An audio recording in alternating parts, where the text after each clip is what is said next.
I'm a 35-year-old man, and for some backstory, my dad died when I was 19, leaving my mom with me and my 2 siblings. I'm the oldest. It took some time, but eventually my mom started dating again.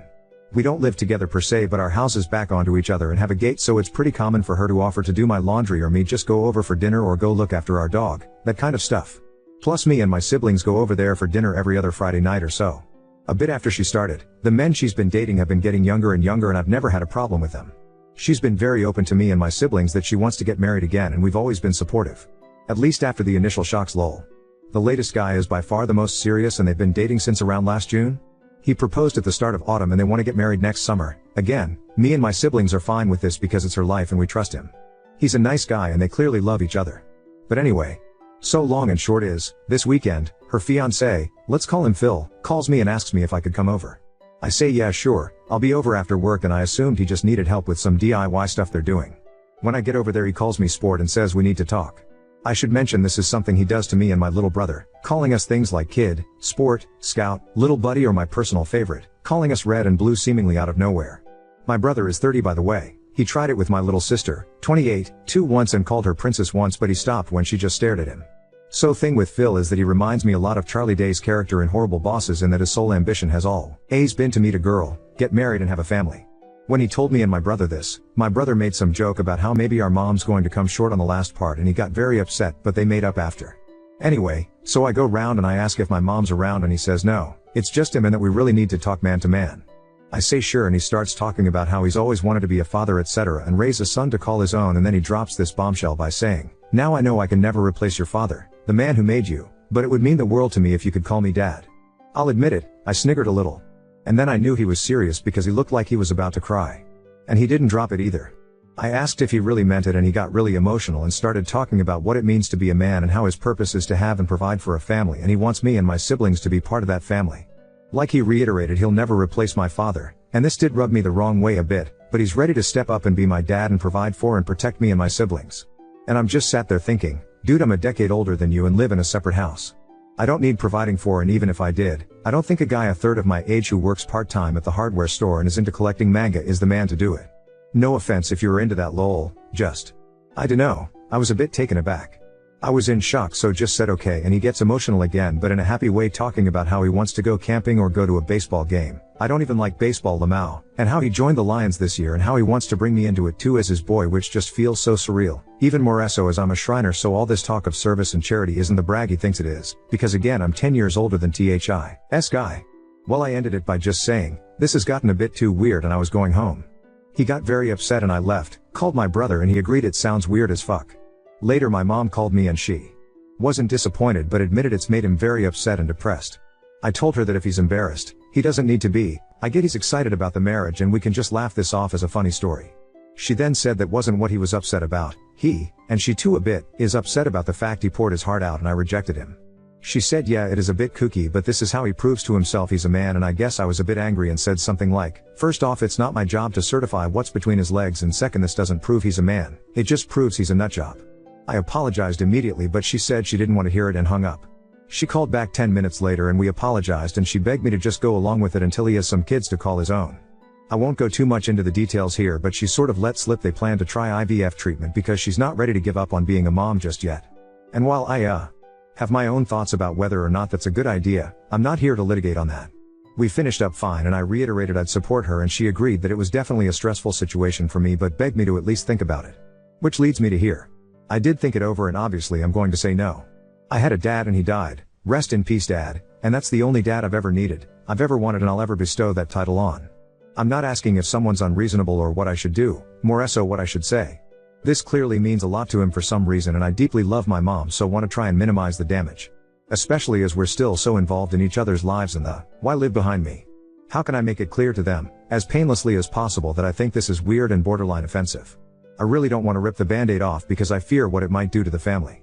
Edit, showed my brother the post and he laughed so hard he started coughing, lol, then said we should call him Dr. Phil and each other blue and red, so swap the nicknames he gave us around. Thoughts? Update 1. Original post and slightly amended the title for clarity. Anyway, so I told both my siblings and we agreed we'd collectively put our foot down with Phil at our next family dinner next week. Especially after an incident where Phil referred to my brother as sport and asked if he wanted to go see a baseball game with him. Admittedly, I was a bit spurred on by what you all said and got involved, pinging him back with "Aw, no tickets for me daddy," and my brother responded with "Daddy wants to me all to himself."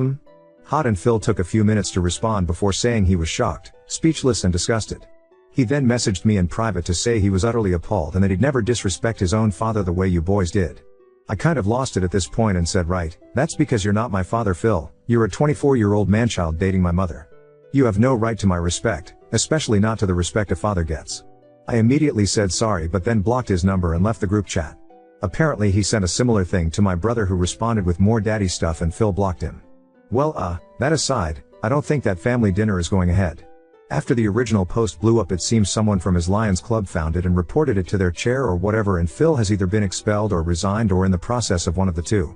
He has removed nearly all mentions of the Lions from his social media and no longer mentions being a member with his last post, on it being some cryptic goodbye post where he kinda drones on about what it means to be a man in the modern day and the duty of fatherhood bestowed on all men at birth. Really weird shit.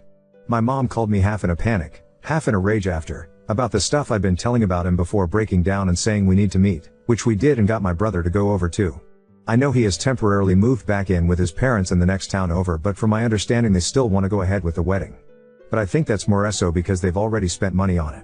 When she said she was determined to have more kids, plural, my brother did step up and asked if she really thought that was a good idea at her age, and I pointed out that assuming she had the baby next year, and she lived to 80, they still wouldn't have finished college.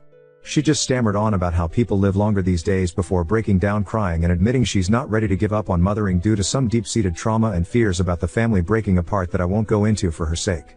When we reassured her that we weren't going anywhere, she calmed down and we had a very good honest conversation where she's agreed to drop the IVF stuff on the grounds that it'd be too expensive and unlikely to get greenlit, but she's still adamant it's scientifically possible and she should be allowed to do it from an ethical standpoint because she has to win that argument, and has agreed to look into fostering instead.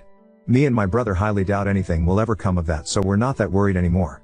The very good news is she's also agreed to look into therapy/psychiatric help to deal with her trauma, and we've helped get her in touch with a nice lady in town to unpack all this in a more healthy way. So at least one person is getting the help they need. I have no idea what's happened with Phil or what's going to happen with him, but I did make it clear to my mom that he is not my dad, he's not even my stepdad, I'm not a kid. And he's never going to be either one outside of legal fuckery.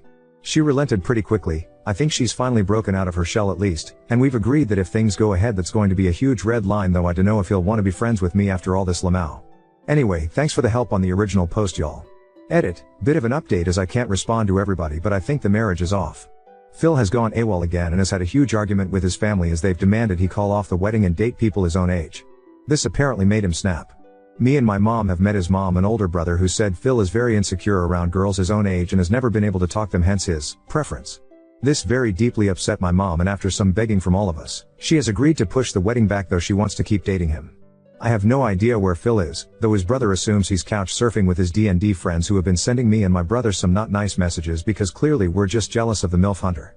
If any of you socially inept fucks are reading this, I don't need to chase middle-aged folk because I can talk to boys my own age like a normal person. Now on to second story. Caught my husband chatting away as our newborn stroller barreled towards a busy street, and I can't forgive his careless oversight. I'm 25F, been with my husband, 30 male, since 2018. We have a 3-year-old girl and a newborn boy. But tonight, things almost took a tragic turn. My husband has always had trouble paying attention, but I never thought it would come to this. Our neighborhood is weirdly laid out, with cars zooming by at crazy speeds. I was folding clothes when I heard our toddler screaming, "Dad, help." That tone made me drop everything and SPR, in outside. What I saw made my blood run cold, our newborn in his stroller, careening towards the busy street. I screamed and lunged, barely stopping the stroller in time. My baby girl's hands and knees were scratched up because she tripped trying to run after the stroller. I snatched up my baby, heart pounding, and scanned for my husband. He wasn't watching, he was chatting with neighbors, completely oblivious. The anger I felt was unlike anything I've ever experienced. I stormed up to him, shouting in disbelief. He looked shocked at first, then realized what almost happened. The apologies and tears came pouring out, but it was too late. I couldn't wrap my head around how he could be so careless, so blind to our toddler's screams and the stroller rolling away. I packed up the kids and left, staying with my parents. They're on my side, but my husband keeps texting, begging forgiveness, calling it an honest mistake. But I can't shake the terror of almost losing my baby because he couldn't focus for a single second. My baby girl got hurt in the process because he couldn't pay attention. I almost lost my son because he couldn't pay attention. I can't stop crying. I feel so guilty. I wish this all never happened. Sorry it's short, I just want to hold my babies and I can't stop shaking every time I think about it. What if I was just 1 second late? Would I have been planning a funeral? Update 1.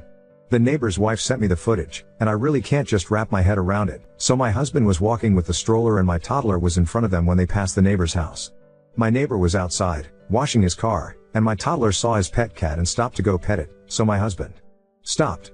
Left my baby on the road. He didn't even bother locking the wheels and walked all the way up the driveway, not even bothering looking back at the baby. He had his back face to him for about 5 minutes before the stroller just suddenly started moving. I think it's because the road is on a hill kinda, or it could have been the wind. My toddler never went near the stroller. It couldn't been her. The stroller went down the road and my toddler.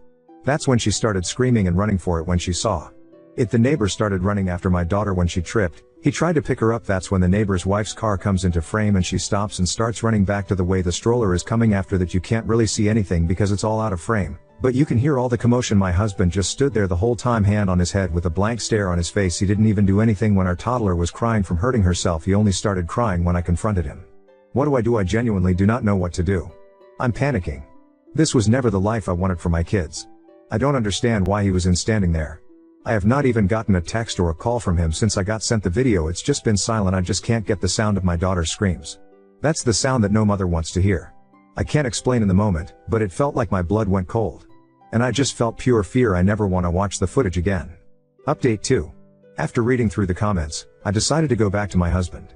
Many of you pointed out that if I left him, we'd end up with 50-50 custody of our kids, which I couldn't bear. So, I made the difficult choice to stay, even though my love for him is faded. My plan now is to tough it out until our kids turn 18, and then leave.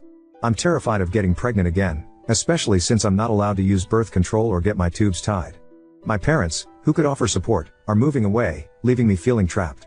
Despite everything, my husband tries hard to make things right. He still treats me with affection and goes out of his way to create special moments for our family. I am bond with our newborn, and our daughter fills me with conflicting emotions. I know I can't stand being with him, but I can't bear to separate him from our kids either. He was so happy when we came back home, but I can't stand even looking at him. I feel some guilt because he still calls me by my nickname, looks at me like I'm the only girl in the world, besides our daughter, and he still continues our traditions. Like when the kids are sleeping, he will go get ice cream and our favorite snacks and sets up a fort on our bed to watch movies on our laptop. Even though I'm sacrificing my happiness, my priority is ensuring my children's safety and well-being. It's a tough situation, but I'm doing my best to navigate it for the sake of my family. This is a throwaway, so I'm gonna log out by update 3. As you can see from my previous post, I did go back to him and it was quite literally the biggest mistake I've ever made, but I felt like I really had no choice, no money. Family moved out of state. A lot has happened the past couple of months, so it turns out my husband started taking meds for his ADHD a couple of weeks before I was due to give birth to our son. He took my kids on a walk to cover up the fact that he was also on meth. He took my kids to meet his dealer. Apparently every time they went for a walk. Looking back at the footage now, it makes so much sense because the way he was talking to the neighbor before everything happened, he was kind of leaning to the side. I talked to my neighbor, and I asked him if he knew that my husband was on drugs. He said he didn't, but he noticed that my husband looked a bit off recently. His wife works at a rehab clinic. After a fight where I had to flee with the kids to the neighbor's house, she pointed out that the way he was acting was the way that people acted with drug withdrawal. My neighbor and his wife ended up helping me book a flight to my parents. I'm currently with them right now, and I have spoken to a lawyer that my parents are going to help me pay for, I think, all the people from my original post that told me to keep the footage because it is going to come in handy. My husband keeps sending me videos of him shooting up and doing other substances. He keeps saying that they are going to fix him. He sent me a video of him standing in our kids' room, and he was just screaming at me, saying that it helped him cope with his ADHD. He took a knife and stabbed both of our kids' mattresses. I am not going back. He even cut up the side of my bed. There's a comment from my previous post that has been sitting in the back of my mind and has been bugging me. I think you know which one it was. It was by their comment saying I don't care if it was his ADHD, isn't going to fix anything, and will probably only make things worse. Talking and thinking about it like he intentionally tried to kill your child isn't either. With ADHD you actually do not register things like this at all sometimes. Life expectancy for those of us with ADHD is actually significantly lower because many of us end up, often accidentally, killing ourselves. It is not the same thing as carelessness, but learning about ADHD a little deeper can help you guys be safer. Understanding how my ADHD works and using different than standard precautions, like my brain needs, has actually most likely saved my life. Lie out what you want from him. That's probably that he get his ADHD better under control, whether that be through prescription medication or more homeopathic method, that you get a different place if possible, that he not take your kids out in your front yard without you, etc. Also, neither he or the neighbor noticed, but you heard your kid from inside? Something seems off here. Were your neighbors just watching the stroller roll towards the street? Was your husband on the other side of your house where he couldn't see the stroller? Were you already walking outside as this unfolded? I'm trying to understand better what was going on here and why your husband or the neighbor did not notice, but you did from inside? People with ADHD tend to be incredibly good and quick to AC emergency situations, so this is especially weird. I'm absolutely not accusing you of leaving anything out or anything, but asking you to think about what your husband and the neighbor were doing that neither noticed? That smells fishy. This is a horrible situation. I lost a pet due to the inattentiveness of ADHD, but I can't imagine even nearly losing a child.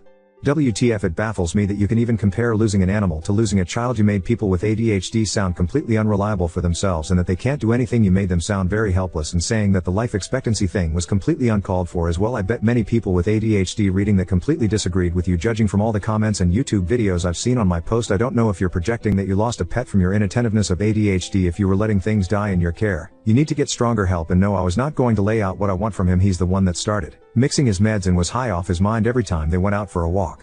And no, I'm not ableist. I was in a very vulnerable state when I first posted my original post. All I was doing was looking for help and advice, but all I got was, where was you? What were you doing? Why wasn't you with the kids? Why didn't you get your husband checked out? I was healing from a fucking C-section. Get that through your heads. I genuinely hope that everybody that said something horrible about me in my original post has to get cut open and then 4 days later is forced to run down the street. I gave him another chance like you all said in my original post. You seen what happened. Stop using ADHD as an excuse. I genuinely believe that if he had killed my child, you would have defended him, and no, I did not. Now he was on drugs, and all the people that reached out to me, I'm going to be forever grateful for all of the parents with ADHD that didn't make me feel like it was all my fault, and all the stories that you guys have shared with me made me feel so seen, because I know exactly how it feels. I hope everybody is doing well. Everybody that was defending me. I wish I could give you a big hug. I genuinely wish I could send gift baskets. I would. Thank you all from the bottom of my heart, and I am so sorry about that comment that person made.